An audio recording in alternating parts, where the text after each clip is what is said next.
দেশে বন্যায় এখন পর্যন্ত ২৭ জন মারা গেছে। ১১ জেলায় এখন পর্যন্ত প্রায় ৫৬,১৯,৩৭৫ জন মানুষ ক্ষতিগ্রস্ত হয়েছে। দুপুরে সচিবালয়ের সার্বিক বন্যা পরিস্থিতি নিয়ে সংবাদ সম্মেলনে এ তথ্য জানান দুর্যোগ ব্যবস্থাপনা ও ত্রাণ বিষয়ক উপদেষ্টা ফারুকী আজম।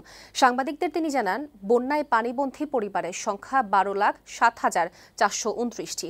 ৭৪টি উপজেলা বন্যায় প্লাবিত এবং ক্ষতিগ্রস্ত পৌরসভা ৫৪১টি।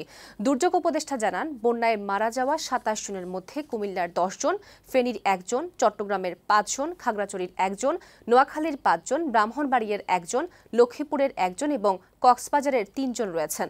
বন্যার্তদের মাঝে ত্রাণ তৎপরতার বিষয়েও সরকার সচেষ্ট আছে বলেও জানান তিনি।